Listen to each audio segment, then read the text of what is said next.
was a joyride which ended in flames, claiming the lives of all 5 men on board. Speeding was the #1 traffic offence in Singapore in the past 3 years. In that same period, there were more than 2,000 speeding-related accidents that led to injury or death. The speed limit along this stretch of Tanjong Pagar Road is 50 kilometers per hour, but the BMW that crashed was traveling at a much higher speed. In this episode of Talking Point, I'm lifting the hoods of our cars, looking at modifications which can endanger lives. I'll also delve deep into the psyche of speed demons and tell you why speeding is much more dangerous than you think. I'm starting at the crash site. I want to find out, at extreme speeds, can you prevent an accident the moment you realize you're in trouble? I've called on accident reconstruction expert Melvin Lam. Melvin has spent almost a decade investigating traffic accidents. One of the things regarding speed is that the reaction time is fixed, but you need a greater stopping distance when you are going at a higher speed. A person driving at 50 kilometers per hour would take 34.9 meters, or the length of about 8 cars, to come to a complete stop. At 90 kilometers per hour, it will take 83.1 meters. That's about the length of 20 cars. And that's in the daytime. At night, this distance increases to 108.1 meters, or about the length of 26 cars. But that's assuming you are able to maintain control of your car. In that circumstances, what is going to happen is that the car goes into the spin, which is why braking when doing a high-speed turn is never a good idea, because the car will just go off tangent and just slide. It will have lost any braking or steering input. So I understand that in the day our reaction time is about 1.5 seconds versus at night where it's around 2.5 seconds. How often do people make the wrong judgment call? Steve, I've been doing this for almost a decade, and I can tell you that 98 to 99% of all the accidents that I've taken on are due to judgment errors. People have misjudged the speed of an oncoming car. There are also instances where they realize that the car has already lost directional control and they step on the brakes, which explained earlier, it would actually worsen the situation. We all know it's dangerous to speed, but we never think about just how much more dangerous it is when we rev on that accelerator. But the thing is, some cars are just made for speed. So if I bought a sports car, wouldn't there be that temptation to want to test out its performance? Cars have become increasingly powerful machines over the years. Most sports cars can go from 0 to 100 kilometers per hour in about 4 seconds. In comparison, a typical sedan car does the same in about 10 seconds. That's more than double the time. How fast a car can accelerate from 0 to 100 is a measure of how powerful it is.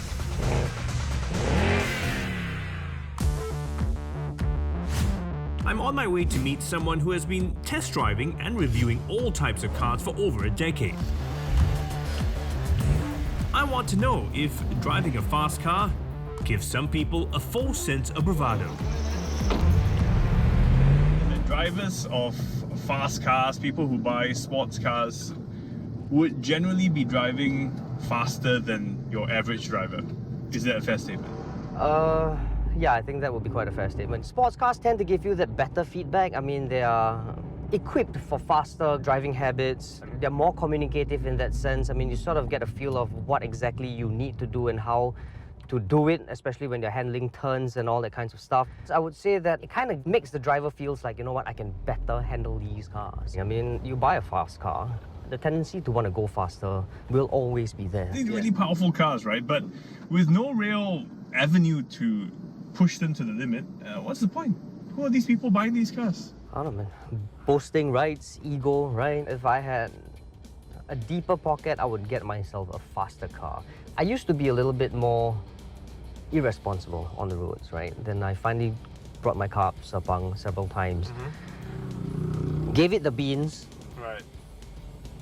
I felt so satisfied that once I'm back on public roads, I just tell myself, you know what, I've been there, I've done that. So it's out of your system. Yeah, absolutely. Okay. But most of the guys here don't have that option. Yeah, unfortunately, they don't. With COVID pushing the brakes on travel, some might turn to illegal alternatives. But with cameras everywhere, where are speed demons going to get their fix? Where else would they race then? They were just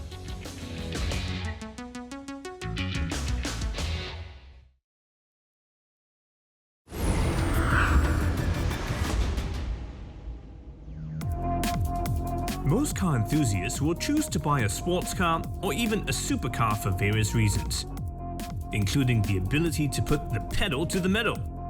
But fast cars can cost upwards of 170,000 Singapore dollars. As I'm about to find out, one alternative to go faster is to buy a lower-end car and fix it up. Modifying your vehicle simply means changing any part of your car, such as your bumper or your tires. These don't require any approval from the authorities. There are others that do. For instance, modifying your exhaust system or your engine.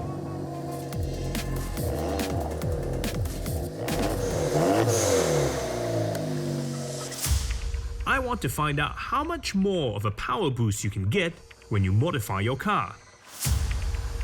So I'm meeting Jason Lin. Customers seeking modifications at his garage have increased by 20% in the last 5 years. Hey, Jason. Hey, Steven, good morning. Specific to power enhancements, what are they doing? Let me show you some standard cars here. Jason has prepared two cars of the same make and model. The yellow car is in its original condition. None of its components have been changed, while the red car has been modified to go faster. The air filter systems, the intercooler hoses, the radiator hoses, also the strut bars, the suspension has been replaced. The brakes as well, the rims, the tires. Okay. All these enhancements, it increase your speed and the response, and also the horsepower rating of the car. Okay, so the car can go a lot faster. If you're talking about the standard cars, it's probably doing about a 7.4 second for 0 to 100. For this car itself, it's probably doing about a 6.8, 6.9 seconds 0 to 100. The stuff that's been done to this car, is this legal? Yes, all the upgrades here is actually considered legal, compliant at the moment. So sometimes I'm at the traffic light and this car pulls up and it's going, "Whoa," you know, I mean, so based on the sound, can I tell whether the car is being modified? Why don't I turn on the engine and you listen for yourself Okay. What the exhaust system will sound like.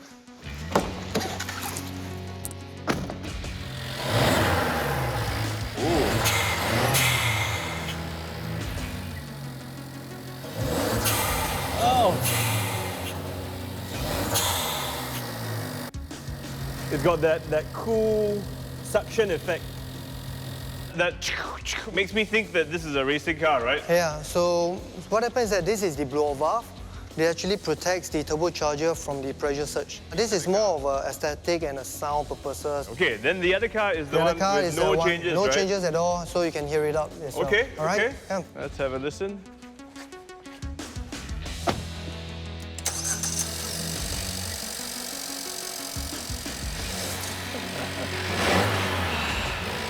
Yeah.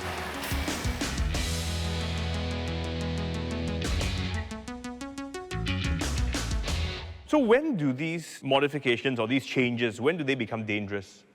The owners, they go straight to the power without upgrading the rails, the brakes, and the suspension systems. The handling will be different. Okay. So if the engine is more powerful, you need, for example, fatter tires with better grip. You need Bigger brakes. Bigger brakes. For better braking powers, of course. So in a way, the car is not as balanced as it was Yes, before. that's right. It will be a bit off balance. Does that make the car a lot more dangerous to handle? Yes, it will be dangerous. You can't really control the car well. So the changes that are being done is up to the car owners. They'll tell you what they want to change. Yes, of course. But it's up to us to actually advise them on the balance of the car for the complete tuning packages.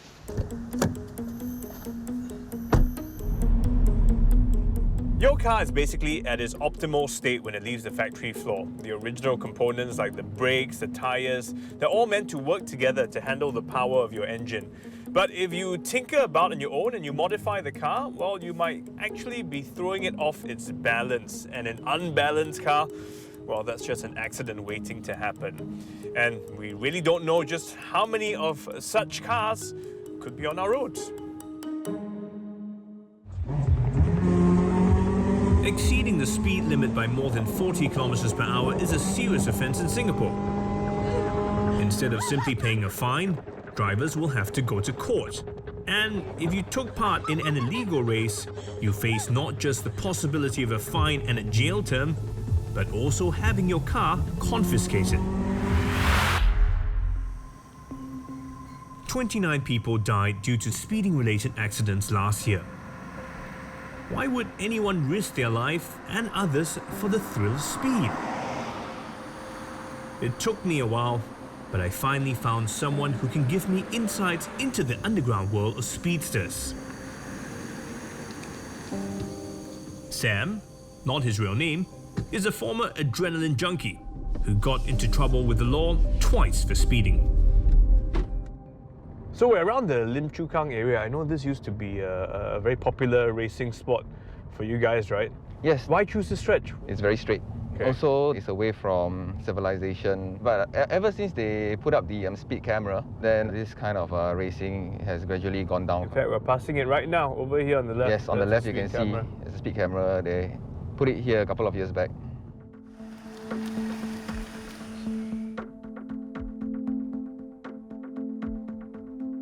This will be the starting point for the race, and if there's an event, they'll gather maybe about 100 over cars. We come in different groups. Okay. Yeah, so they will just gather, then they'll park their cars at the side, just 2 cars Okay. to flag off.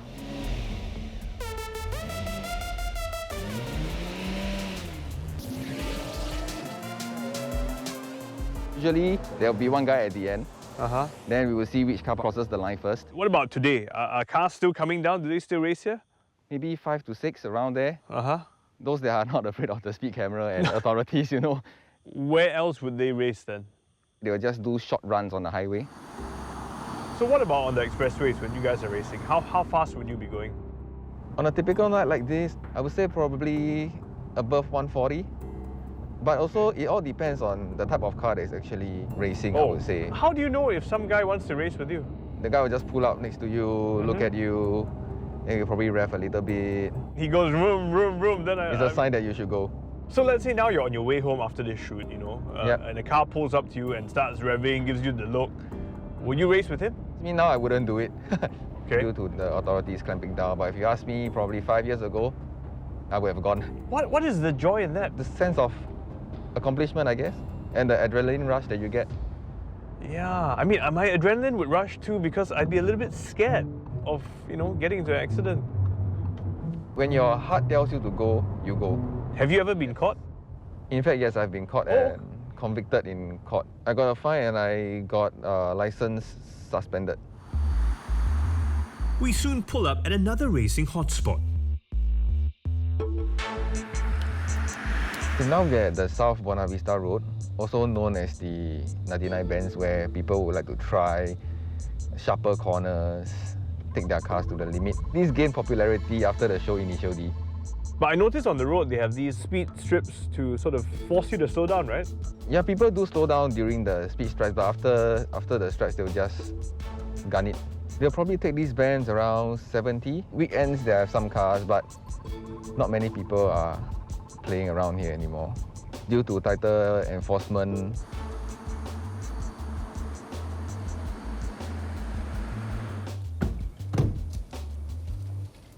So I know you don't race anymore, Yeah, I don't. but what made you decide to speak up about it? I know that it's illegal and it's not right, but I feel that people do it is because we don't have a space to express our interest in motorsports. If government can actually build a casino just to let people gamble, I don't see why they can't actually build a racetrack for motorsports enthusiasts. Do you think anyone can become a speed demon? It takes people that are interested in cars. But just because I appreciate cars doesn't mean I'm a good driver. Normal people wouldn't have as much exposure or even knowledge as compared to you. So, in your opinion, racers are actually safer drivers? Yes. I'm not sure I agree with Sam that speed demons are safer drivers. Because, well, if you are safe, you won't speed. But it's clear there are people who enjoy the thrill of going really, really fast. And I will soon discover that handling speed requires more than just understanding your car.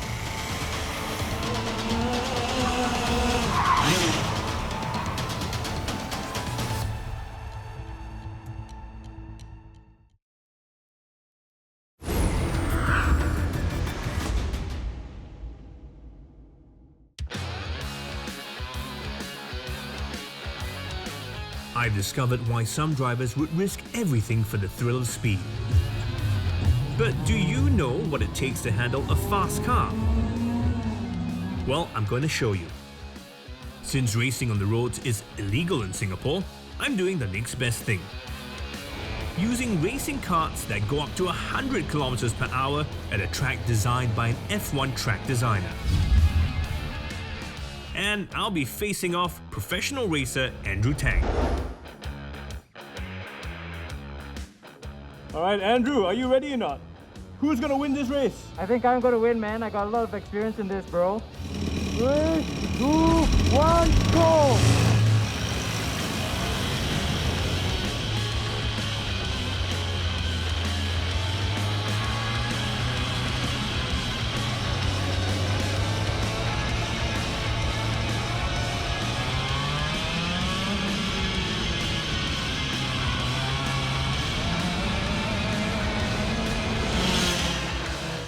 Okay, Andrew, so yes, you beat me, I do admit that, but just by a little bit. Just a bit. A little bit, you know. How were you able to go so fast? I mean, obviously, I've been doing this for quite a while. The thing about driving is that a lot of people think that you just sit in the car and turn the steering and you're fast, you know, Yeah. but there's a lot more skill to it, how you use your braking technique, your steering technique, and the corners, one corner is not the same as another, you know. Okay. So you're always applying different techniques for the entry, in the middle, and the exit. I did a spin once or twice, you know, in the corners. How much of it has to do with how good the driver is? It's all about technique. You know, we are taught and we practice when the car goes out of control, Okay. so that we know what to do, like maybe a counter steer or the way we apply the brakes or Right. accelerate. But you need to be taught those things. Doing my basic driving theory and practical driving and getting my license does not equip me with any of those skills, right? Exactly, but when you're talking about going past a certain speed, it requires a whole different kind of training. If I do want to push the limits, it always has to be in a safe space where I'm wearing the right equipment, like our helmets, our racing suits. We have like specific hand systems and everything to hold our neck in place as well, Okay. like neck braces.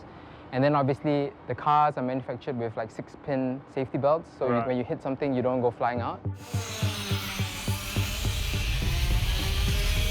You really need to have the skills to go fast. In fact, during the go-kart race, there were moments where I felt I might crash. I wasn't really afraid as I was in a controlled environment. But it's a different story on the roads. So cars are built to offer protection. They have crumple zones at the front and the rear, which are designed to do just that, crumple to reduce the initial impact of a crash. So the car also comes with other safety features like seat belts and airbags, which are meant to protect us. But will these features do the exact opposite when a crash occurs at extreme speeds? I want to find out what happens to my body when I speed and crash. I decided to do just that. Well, not with me inside, of course. And I'm taking my observations to Dr. Teo Lee Seng. He oversees a team of specialists who treats trauma patients, including car crash victims. This is a normal chest X-ray of an accident victim who was in a relatively low speed injury. Okay. Now, on the patient on this side had to be intubated or had to be ventilated immediately upon arrival because he was involved in a high-speed crash. Okay, all that white stuff. This white stuff is actually blood within the chest cavity. You can see that we have got chest tubes inside trying to drain out the blood. Did he survive? Yeah, he survived his Okay. injuries, but of course the recovery time took a bit longer. He stayed in ICU for several days, whereas the guy on the right, he was discharged within 24-40 hours.